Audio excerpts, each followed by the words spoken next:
So what's up madlang people, nandito po tayo ngayon para lutuin ang ating bihon na napanalunan natin nung isang gabi sa sayawan. Okay, let's go sa go. So ibinaganda na natin ang ating mga ricado, sibuyas at bawang at mantika. Yun lang ang ating mga pang-ricado kasi lutong mahirap lamang. Bago buksan natin ang apoy, ready muna natin ang mga ricado, parang pag-ibig mo. Bago ka manligaw sa isang tao, ready mo muna ang mga ibibigay mo para maakit at ang banat mo sa todo-todo. Katulad rin yan sa pagluluto, ready mo na ang lahat para di mabulyaso. At ayan nga, binalatan na natin ang ating bawang at ang ating sibuyas. Ready na natin siya, ready to cook. At ibabad na natin ang ating pansit, goset, boyset. And of course, hindi pwede mawala ang pansit dahil nga ito daw ay papahaba ng buhay. Kasabihan na ng ating mga ninuno, kaya mahabang kanilang mga buhay. Aray, totoo kaya yan?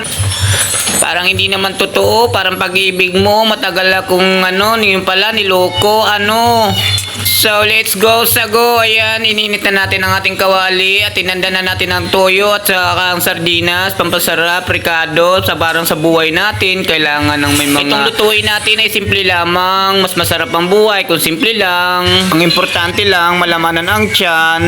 Hindi katulad mo, paasa lamang. At ayan, mainit na siguro ang mantika. Pwede na natin ilagay ang ating mga ricado, no?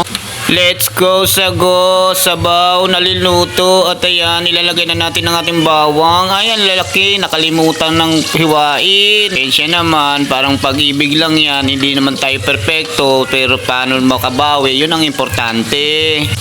Isipin ka agad kung paano makabawi. Ang daming paligoy-ligoy, pasikot-sikot. Ilagay na natin ang ating mga ricado para magisa na natin, at isunod na natin ang ating sardinas. Ay, ang sarap-sarap. Sa tuwing nagluluto ako, ang misis ko, ayan, padandaan, paamoy-amoy. Paborito talaga ako niyan kasi hindi niya makalimutan kung paano ko siya nabigani. Ay! Sa tuwing naamoy niya ang aking niluto, naalala niyang nakalipas kung paano ko siya bulahin. Aray! At halu-haluin. At ayan nga, linagay na natin ang ating sardinas. Kumukulo-kulo pa. Ang amoy, grabe na talaga. Lalo ako nagugutom.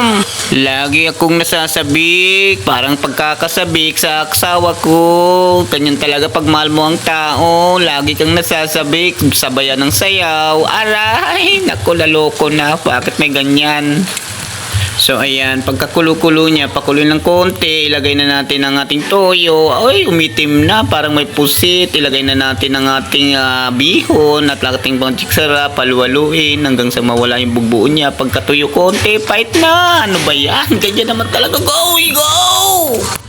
Ang importante sa lahat ay ang pasalamatan ng ating mga manunod. Kahit boring ang ating niluto, nagtiyaga pa rin silang manood. Maraming salamat!